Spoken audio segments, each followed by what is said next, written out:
যখন ভক্ত ধর্মকে জাহির করার জন্য ওপর থেকে ভক্তি হওয়ার নাটক করে কিন্তু ভেতর থেকে সে শয়তানি হয়, তখন সে ভগবানের দোরগোড়ায় থাকা সত্ত্বেও ভগবান তাকে দর্শন দেন না। এদিকে যখন ভক্তের ভেতরে ভগবানের প্রতি প্রকৃত ভালোবাসা থাকে, তখন যেভাবেই হোক ভগবান তাকে তার দরবারে ডেকেই নেন। কথাটি আমি এই জন্য বললাম কারণ আজকের এই ভিডিওটি আপনাকে এক বড় শিক্ষা দেবে।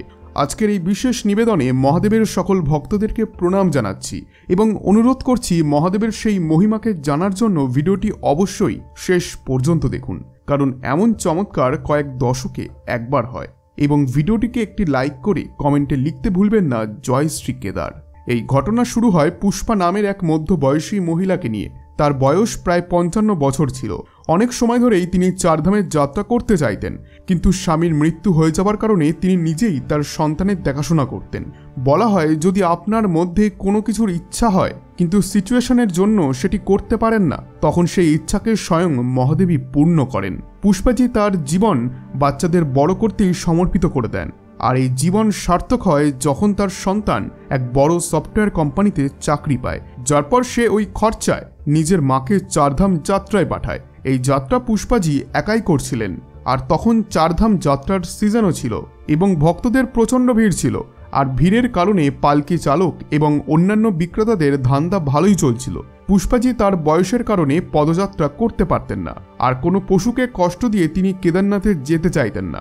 এই কারণে তিনি পিট্টু বা পালকির মাধ্যমে কেদারনাথে পৌঁছানোর সিদ্ধান্ত নিলেন, কিন্তু পালকি বেহারা তার থেকে অত্যাধিক পয়সা নিচ্ছিল। এরপর তিনি এক পিট্টুর কাছে যান, যাকে দেখে নেপালি মনে হচ্ছিল, এবং সে নিচ থেকে ওপরে এবং ওপর থেকে নিচে আসার জন্য 8,000 টাকা চাইল। পুষ্পাজি কিছুক্ষণ ভাবার পর ওই পিট্টুর সাথেই ওপরে যাওয়ার সিদ্ধান্ত নিলেন। বন্ধুরা, কেদারনাথে আপনি দেখবেন যে অনেক মানুষ তাদের পিঠে করে দড়ি বেঁধে একটি আসন করে, আর সেই আসনেই ভক্তদেরকে বসিয়ে ওঠানামা করে। এই কারণে তাদেরকে পিট্টু বলা হয়। এখন পুষ্পাজিও এমনই এক পিট্টুর সঙ্গে ওপরে উঠতে শুরু করলেন। যতই তিনি ওপরের দিকে যাচ্ছিলেন, পাশে থাকা মন্দাকিনী নদীর মনোরম শব্দ আরও মধুর হচ্ছিল, কিন্তু আশেপাশের তীব্র হাওয়ায় পিট্টুর বেশ অসুবিধা হচ্ছিল। পুষ্পাজি তার সাথে অনেক খাবার ও পানীয় সামগ্রী এনেছিলেন, সেগুলি তিনি পিট্টুর সঙ্গে ভাগ করে নেন। এরই মাঝে পিট্টুর সঙ্গে তার অনেক গল্প হয়। সে পুষ্পাজিকে কেদারনাথে ঘটা একাধিক চমৎকার ও রহস্যের ব্যাপারেও বলে, এবং কথাবার্তা চলতে চলতে কখন যে তারা গারুড়িয়া পার করলেন পুষ্পাজি জানতেও পারলেন না। তিনি ফটো তুললেন পিট্টুর সঙ্গে, এবং কথা বলতে বলতে তারা জঙ্গল চট্টি পৌঁছে গেলেন। সেখানে 3 কিলোমিটার পর ভীমবল্লিতে ওই পিট্টু পুষ্পাজিকে একটি ক্যাম্প দেখালেন। আসলে ওই ক্যাম্পেই পিট্টু থাকতো। এরপর দেখতে দেখতে 6 থেকে 7 ঘন্টা হয়ে যায়। এখন কেদারনাথ মাত্র 4 কিলোমিটার দূরেই ছিল। কিছুক্ষণ পর পুষ্পাজি দূর থেকে যখন কেদারনাথ মন্দিরের দর্শন পেলেন, তিনি খুশিতে ডগমগ হয়ে উঠলেন, কারণ অনেক ছোটবেলা থেকেই তিনি কেদারনাথ দর্শনের সাক্ষী হতে চেয়েছিলেন। অবশেষে সেই সুযোগ তিনি পেলেন। কিন্তু তারা যখন মন্দিরের কাছে যেতে লাগলেন, তখন এমন একটি ঘটনা হলো যেটি সবাইকে চমকে দেয়। হঠাৎ করেই 5 থেকে 6টি নাগের একটি দল পুষ্পাজি ও পিট্টুর রাস্তায় চলে আসে। সেটি দেখে আশেপাশের সকলে চেঁচামেচি আরম্ভ করে দেয়, এবং পিট্টুও সেখানেই দাঁড়িয়ে যায়। কিন্তু সকলেই খুব অবাক ছিলেন, কারণ এর আগে তারা কখনো কেদারনাথে এতগুলি নাগকে একসঙ্গে দেখেননি। এই ঘটনার পেছনে কি কোনো পৌরাণিক কারণ লুকিয়েছিল? সবাই একথাই ভাবছিলেন। যখন পুষ্পাজি ওই পিট্টুর পিঠ থেকে নিচে নামলেন, তখন কিছুক্ষণের মধ্যেই নাগেরা সেখান থেকে চলে গেল এবং রাস্তা আবার আগের মতো হয়ে গেল।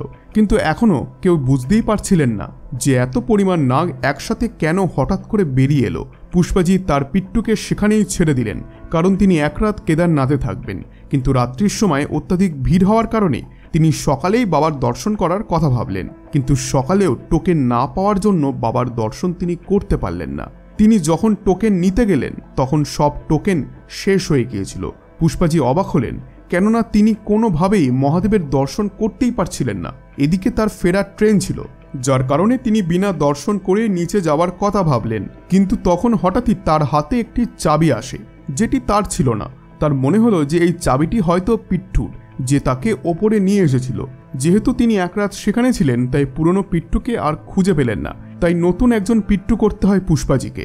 নিচে পৌঁছাতে পৌঁছাতে যখন তারা ভীমবল্লি পর্যন্ত পৌঁছালেন, তখন তারা পিট্টুর ওই ক্যাম্প দেখতে পেলেন, যেখানে সে থাকতো। পুষ্পাজি ভাবলেন যে না হয় ওর চাবি আমি ওকেই দিয়ে দিই, হতে পারে এটি তার কোনো দরকারি চাবি। তিনি ক্যাম্পের বাইরে থেকেই পিট্টুকে ডাকতে শুরু করেন, কিন্তু ক্যাম্প থেকে কোনো সাড়া শব্দ এলো না। পুষ্পাজি ভাবলেন তাহলে ক্যাম্পের ভেতরে ঢুকে চাবিটিকে বরং রেখে দিই। কিন্তু পুষ্পাজি ক্যাম্পের ভেতরে যখন ঢুকলেন তখন ভেতর থেকে তীব্র দুর্গন্ধ আসছিল। তিনি একটি থলিকে খুলে দেখলেন যে তার ভেতরে মাংস রাখা আছে, আর ক্যাম্পের বাকি জায়গায় যে থলি ছিল তার ভেতরেও মাংস রাখা ছিল। পুষ্পাজি এই দেখে অবাক হলেন আর প্রচণ্ড শক্ত হলেন, কারণ তিনি এমন একটি জায়গায় ছিলেন যেটি একটি ধার্মিক স্থল আর 4 ধামের মধ্যে একটি। আর এতটা পবিত্র ধামে এসেও মানুষ এই রকম নিচু আচরণ করতে পারে, এটি তিনি কখনোই ভাবতে পারেননি। তখনই তিনি এই খবর কেদারনাথের বেস ক্যাম্পে দিলেন। তিনি বলেন যে এর ওপর যত তাড়াতাড়ি সম্ভব অ্যাকশন নিতে। তার কথা অনুসারে এর ওপর দ্রুত অ্যাকশন নেওয়া হয়। কিছু সময়ের মধ্যেই অন্যান্য পিট্টুদের সহায়তায় ওই পিট্টুকে ধরা হয়।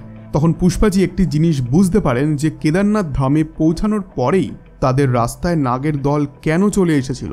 আসলে তারা ওই পিট্টুকে কেদারনাথ মন্দিরের চৌকাঠের ভেতরে প্রবেশ করার থেকে আটকাচ্ছিল, কারণ এমন পবিত্র স্থানে এমন অধর্মীদের কোনো জায়গা নেই। পুষ্পাজি এটিও ভাবলেন যে আমি এর সাথে করে কেদারনাথ যাত্রা করি, আর ওই আমার সাথী ছিল। এই কারণেই হয়তো মহাদেবও আমাকে দর্শন দেননি। পুষ্পাজি নাগের দলের এই পুরো রহস্য এবার বুঝে গিয়েছিলেন, আর কান্না করতে করতে মহাদেবের কাছে ক্ষমা চাইলেন। ওই সময় এক সাধু মহারাজ সিঁড়ি থেকে নিচে নামছিলেন। সাধু তার সিদ্ধির শক্তিতে পুষ্পাজির কষ্ট বুঝে গেলেন। তিনি বললেন, আপনার দ্বারা যে কাজ হয়েছে সেটি আপনার অজান্তেই হয়েছে, আর যা হয়েছে এটি মহাদেবেরই লীলা ছিল। নিজের ধামে কোনো অপবিত্র কাজ বা কোনো অবৈধ জিনিস তিনি একদমই সহ্য করতে পারেন না। আপনি কেবল একটি মাধ্যম ছিলেন, আপনার মাধ্যমে এই সত্যি সবার সামনে আসে।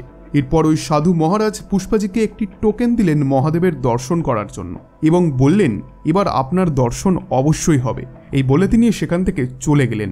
পুষ্পাজির চোখে জল ছিল, কিন্তু তিনি এরপরেও যে পিট্টুর সঙ্গে নিচে নেমে এসেছিলেন তার সঙ্গেই আবার যাত্রা শুরু করেন, এবং নিজের ছেলেকে বলে ট্রেনের রিজার্ভেশন একদিন বাড়িয়ে দেন।